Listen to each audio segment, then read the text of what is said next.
Right. Thank you, Claire. Revisiting Saturday, just again, overall, as you go back and look and study it, I was told the coaches I was extremely pleased with the overall performance, right? There's always plays that you'll look at and you want to improve on, but overall, on all three phases, there was a lot of positives. Defensively is the ability to hold that team, that offense to really 0 points until the fourth quarter and to create 4 takeaways is, that's huge for our team. And then offensively, I love the way they responded. After 2 first-half turnovers, I challenged them at halftime and, look back at that game. And I think offensively we truly scored probably 38 of the 58 points, but to have 500-plus yards against that defense that came into the game had some good stats, good statistics. So I was pleased at the overall effort from our offense. And then special teams, again, the ability we scored 14 points this week on special teams. That's 2 weeks in a row that we've put points on the board from our special teams unit. And so when you're able to do that on all 3 phases, you're going to have an outcome like you saw on Saturday. And so, the other thing, to get the opportunity to play some of those younger guys late in the game, you don't always get the opportunity to do that. And so when you can do that in meaningful time and evaluate those guys and get them a chance to get better versus another opponent, that is invaluable experience. And so the challenge will be to continue to improve, continue to figure out why you have the performance the way you did on Saturday, and, okay, what do we have to do to take this thing to another level? That will be my challenge for our program as the head coach. We got to continue to take this thing to another level because there is another level for this team. And we got to prepare the way that gives us a chance to be successful as we go down to Clemson this Saturday. And so with that, players of the game on offense and special teams was Chris Tyree. On defense was Xavier Watts, and scout players of the week were on offense Leo Scheidler, defense Ben Minnick, and special teams Isaiah Dunn. Quick injury updates. Mitchell Evans will be done for the season. He will have surgery here in the next week or so, depending on when the doctors decide to do it. But he tore his ACL, and he'll be out for the season. And then Cam Hart and Ben Morrison are both back and expected to play this week. And try to give you some answers before you ask the questions. So, again, turning the page at Clemson, we understand the challenge. We have to understand the challenge that it's going to be to go down there. They've had a very unique season, as you look at the record versus what the film shows and really what the games tell you as you watch them. Those 4 losses, 2 of them were in overtime where they were leading the fourth quarter. One of them, the first game of the year versus Duke, the turnovers in the red zone, just a unique situation that I don't know if I've ever seen a game like that. And then last week, they really, the stats, if you just read the stats, would tell you they probably should have won that game. And I think probably the turnovers, ended up costing them that game. But this is a talented football team. And we understand the challenge that it will present on Saturday down at Clemson. And so we got to continue to go back to work, prepare, and make sure we're ready to go on Saturday. So with that, I'll open up for questions. We'll start with Eric Hansen in the front. I gave you the injuries already. I know. Well, not enough. With regard to the injuries, and especially with Mitchell, is Eli ready to do more than he has been? Obviously it looks like he's blocking well for you. Do you feel like he can get more involved as a pass catcher at this point? Yeah, he'll be asked to do more, along with Holden Stays and Cooper Flanagan and those guys. You don't make up for the production that Mitch gave our offense with one guy. I think every person in that tight ends room will be asked to do more, and I'm confident they'll be able to. And then my other question has to do with Mike Mickens. You rejoined him here, but you hired him at Cincinnati, and he's done such a good job at both places with the cornerbacks. I'm wondering, beyond just coaching this position, how much is he involved with the bigger picture on defense per week? And is he a guy that projects as a coordinator himself that you're going to have to maybe have to hold on to? I absolutely think Mike Mickens is ready to be a defensive coordinator. That's why we gave him the passing game coordinator title during the offseason. And he is a tremendous football coach, schematically and in the fundamentals of playing the cornerback position. One of the greatest things he does is the way he evaluates.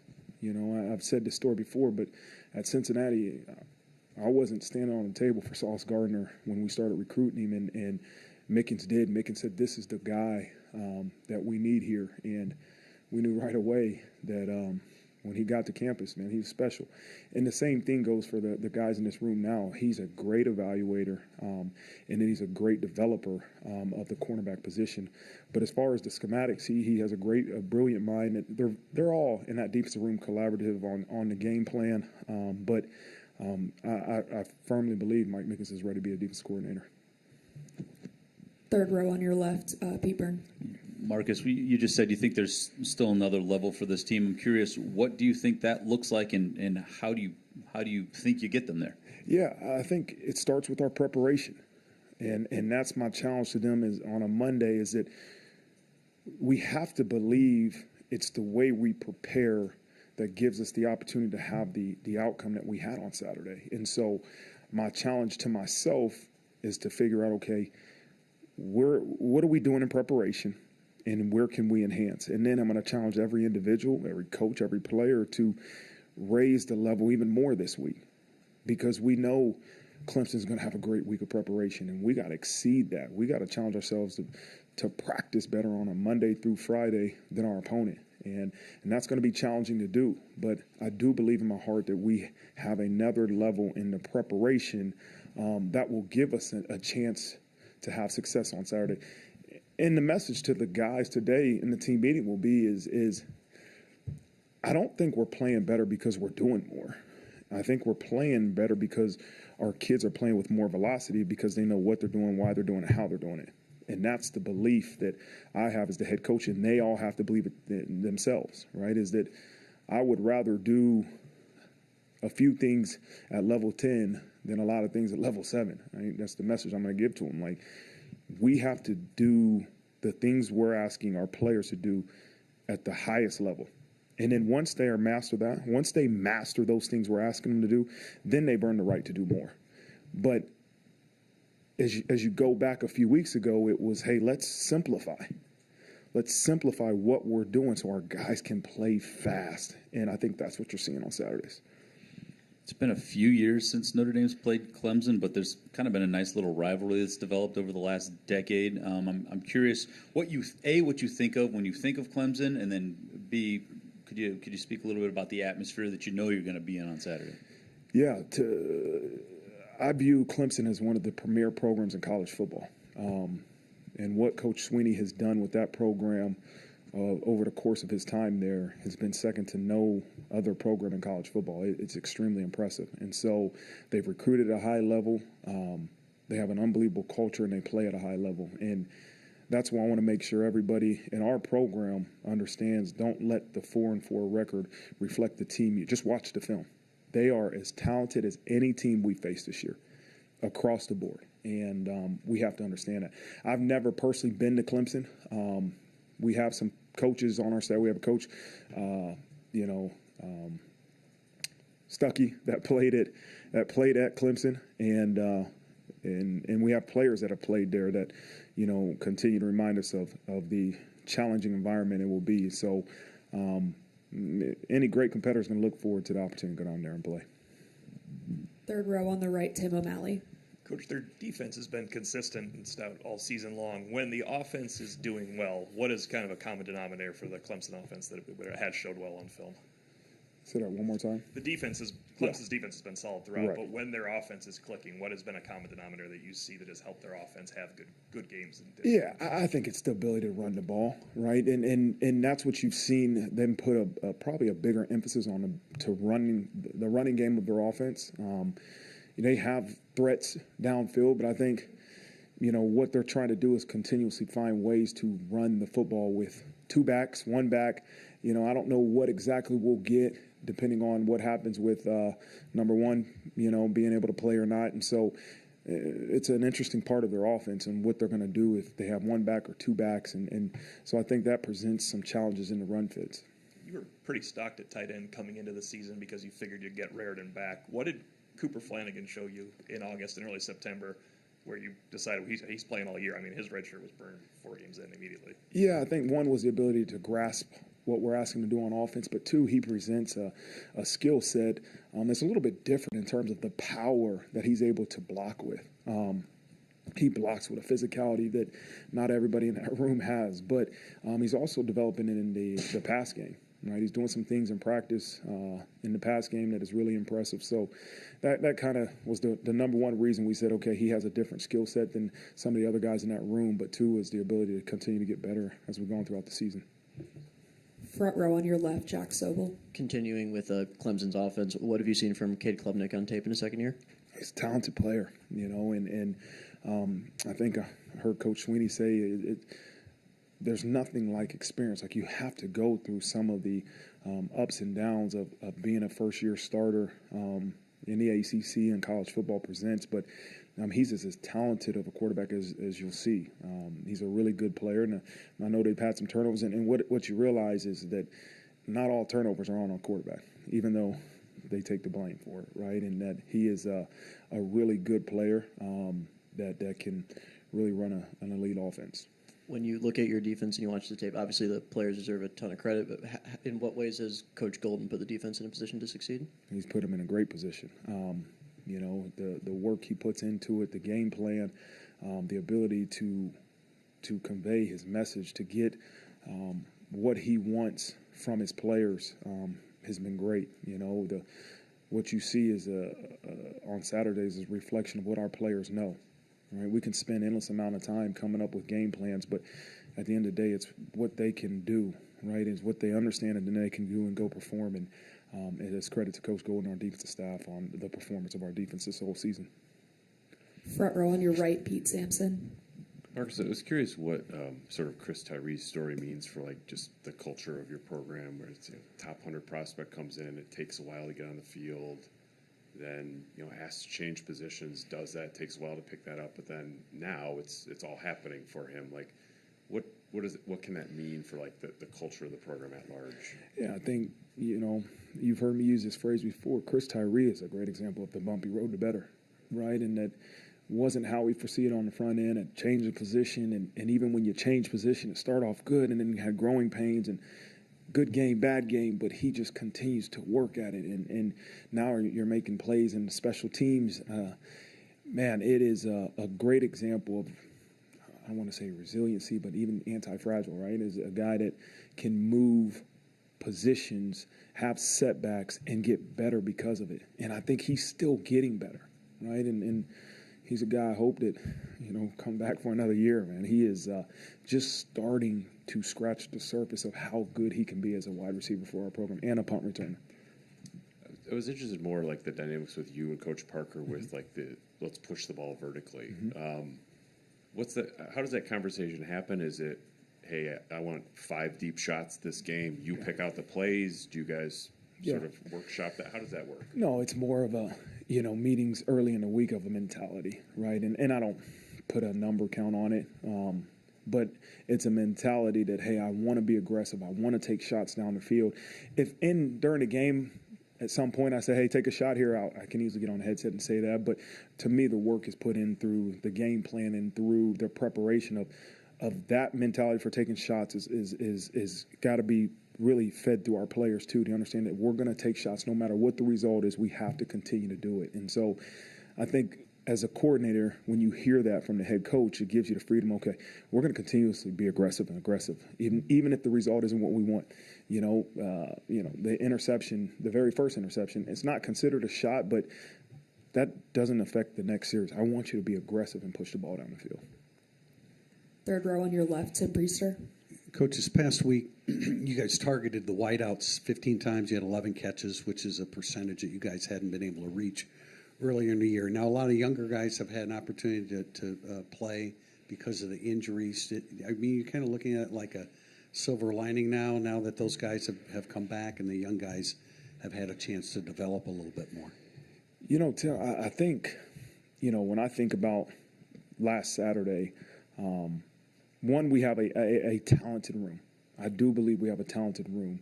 But we need to give those guys a chance to play at the fastest speed they can. And that's meanings, maybe shrinking what we're asking them to do. I think the one unique thing about Pitt, the University of Pitt, is that the 3-4 things you're going to see defensively. So you can really say, okay, here's the way we want to attack them, and we got to win some 50-50 balls. But that's, to me, is what I hope Coach Parker and those wideouts really feel great about, is that, okay, we were able to play fast because we knew these were the 4 or 5 things we were going to be asked to do, so we could practice it and perform it at a really high level. You've had a lot of success, especially early in the year, with tempo at the end of the first half and scoring. But generally, you don't run a lot of tempo. Does that reflect your philosophy, Coach Parker's philosophy, maybe the personnel that you have, Sam Hartman, et cetera? Yeah. I want to be able to have tempo as a tool. I don't want to major in tempo. But I do think as a defense, and going from my defensive mindset, if I know the offense has the ability to go tempo, that presents challenges. And so I don't want to major in it, but I do want to have ways to change the tempo of how our offense goes. Now, that could be tempo and out of a huddle. That can be different shifts, motions, and then run a play, without really giving the defense time to align. I think there's different ways to create that without just going rapid fire as fast as you can.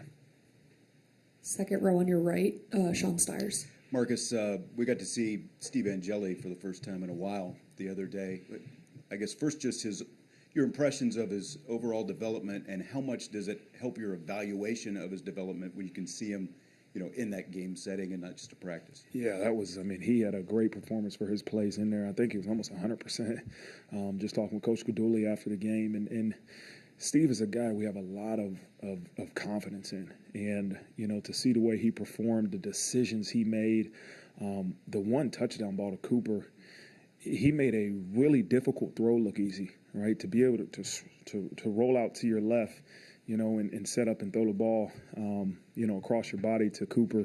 That was a challenging throw, but we have a lot of confidence in Steve Angeli, and it's credit to the way he prepares, right? And I think, he'll be the first one to tell you that Sam has helped him enhance his preparation process. But when he gets a chance to go perform, he does it. And I'm really proud of him and really glad that, he had the performance that he had.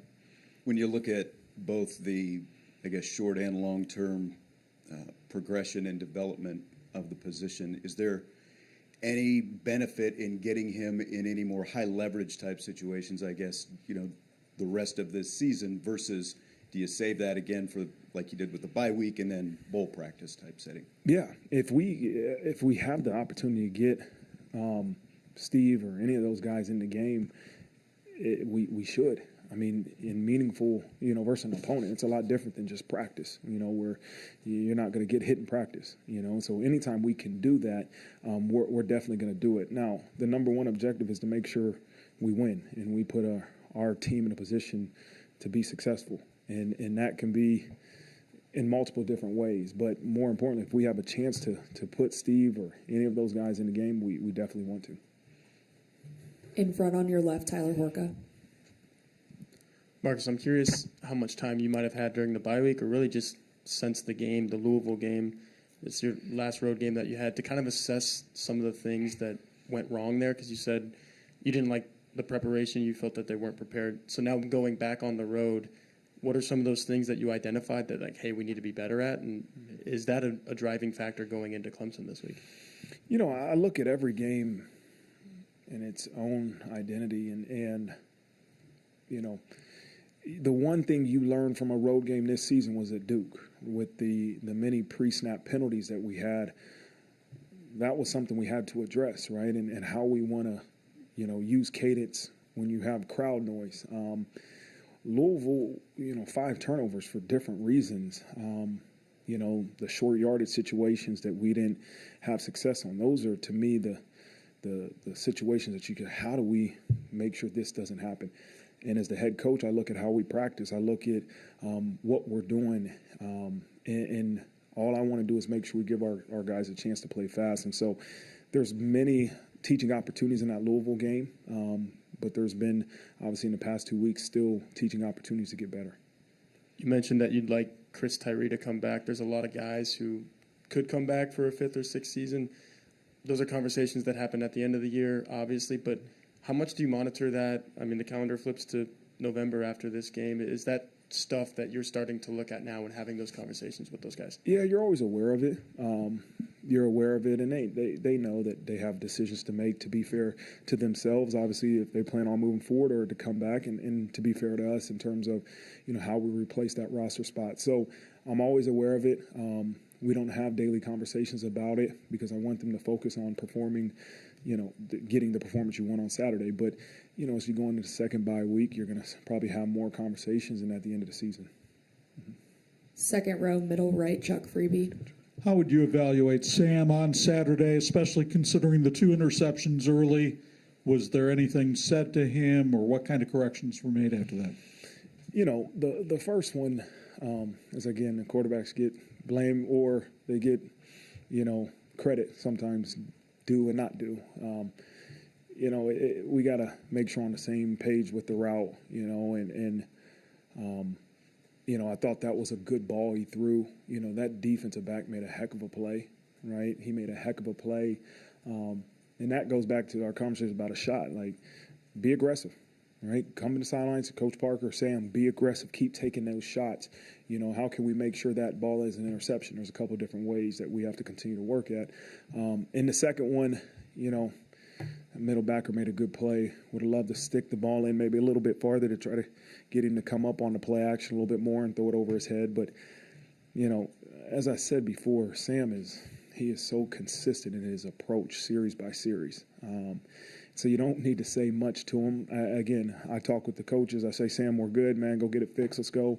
But I got to get on the other line with the defense. But I know their communication from Coach Parker down to Coach Kaduli to Sam is really good. And the way he responded after those 2 interceptions, man, was a reflection of Sam Hartman. He is a consistent individual and always responds with the proper response. And then you mentioned Dabo's culture that he's established at Clemson.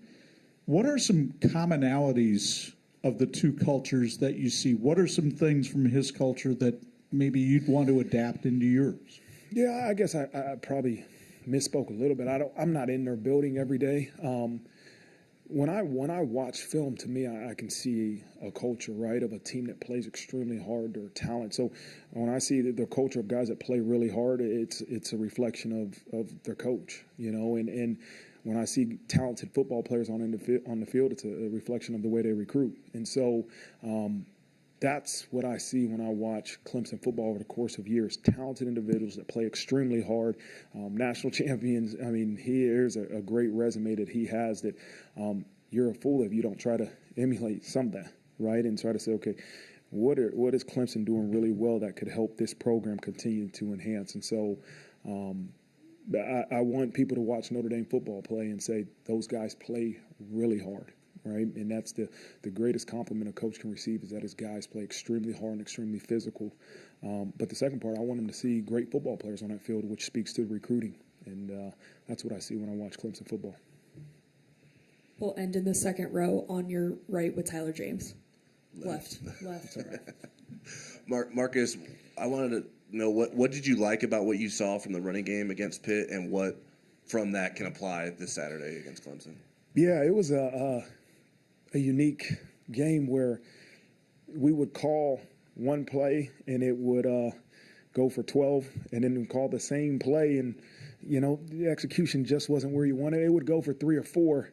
More greedy. I want 12 to 15 on all of them, but I was really pleased with the commitment we had to those run schemes that we ran in the game, and there is no mis-IDing, right? Those are the things that frustrate you as a coach when we're not IDing the right people. Like, that's a coaching problem. We got to fix that. There was none of that. There was obviously some execution, fundamental errors that we have to improve at, but I love when I see our guys in the right spot, going to the right people, running the ball hard. Now we got to continue to fix the execution, the fundamentals of finishing those blocks. The other thing I loved more than anything was the way our wideouts blocked. And that was a point of emphasis from everybody, from me, from Coach Parker, from Coach Stuckey. We had to block the safeties. We know how Pitt played, and man, you go back. That's going to be one of the first things I talk about when we have a team meeting, because that was a huge point of emphasis and a huge reason why we freaking had success running the ball. The first touchdown, I think Audric had. You see Sam Hartman go run up to Jaden Thomas, because he knew that was a point of emphasis. Jaden comes and makes a great block. Audric breaks it, and it's a touchdown. And that's a point of emphasis, and that's what I really, really loved about our run game this past week. How does a familiarity with playing a team in consecutive seasons sort of impact game planning going into this week? It'll be a little bit different because they're new offensive coordinator, right? Now, a lot of the players are the same. The defense, obviously, same defensive coordinator, but offensively, it's still a little bit of, people, it's just USC. No, it's not. It's Clemson. He has his own wrinkles in terms of what they're doing offensively, and so that presents its own challenges for our defense. But offensively, we know, we've seen them. They're really good at what they do. They're aggressive. They give you multiple different looks. And so it's a challenge. Even though we played them last year, the same defense, it's going to be a huge challenge for our offense. Thanks, Coach. All right. Thank you, guys.